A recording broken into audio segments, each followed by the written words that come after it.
when we're talking about estate planning and we're talking about the big four questions, the first one is, who do you trust to make financial decisions for you? Now, what I mean by that, it's not about who's going to do investments for you, who's going to handle taxes. It's about people you trust to make good spending decisions. That's what it really boils down to. So I describe this to my clients as, if you become incapacitated, who's handling the checkbook, paying your bills, moving money around, talking with the CPA, the financial advisor, and the attorney to make everything run smoothly until you get back on your feet? Or if you do pass on, who's the person that you have in charge of making sure that everybody gets what they're supposed to get? Now, the criteria that I describe is, first and foremost, it should be a person that you trust. You trust that person, you trust their judgment. They don't have to be an accountant. They don't have to be an attorney. They don't have to be a financial advisor, but they should be able to manage and work with those types of professionals. Really, the main thing is that they would spend your money wisely on your behalf, or if you pass on, take care of the money for any younger beneficiaries. Now, I always recommend, let's have one person. If they can't do it, we have a backup person. If they can't do it, we've got a third. That's kind of a minimum. Now, just a couple of points on that. I really, really discourage having co-anything, co-power of attorney, co-trustee. I can tell you, in the 20 years that I've been doing this and I've been advising clients, don't do this.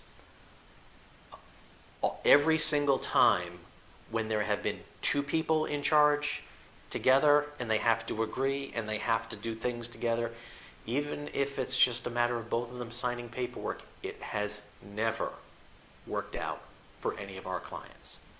It just hasn't. There's always one person who it takes a long time to get things signed, or they don't agree. Look, let's just try to figure out one person at a time, but have backup people. Now, another frequent question that I get in this area is, well, what if I'm running out of people that I trust?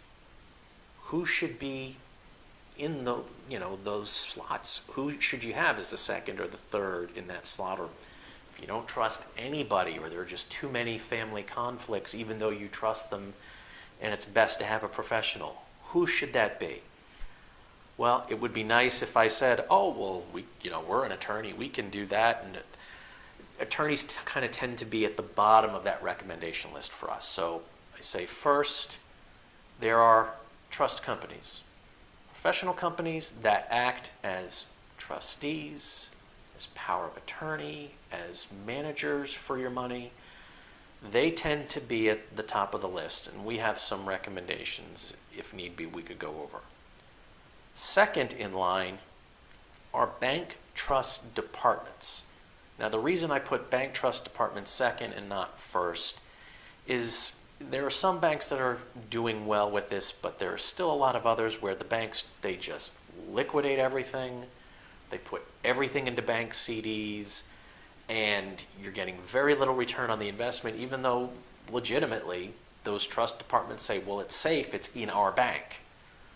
Well, that really in the long run doesn't tend to do too well for the beneficiaries.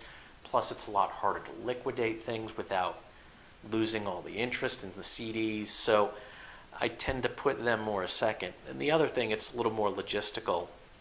Oftentimes, bank trust departments, you call and whomever picks up the phone will get access to the file. It may not be the same person every time that's assigned to your case. And now we're kind of getting down to the third. That's where there are attorneys. And I say that, well, look, it's in particular if it's dealing with trusts. Well, attorneys have knowledge about trusts.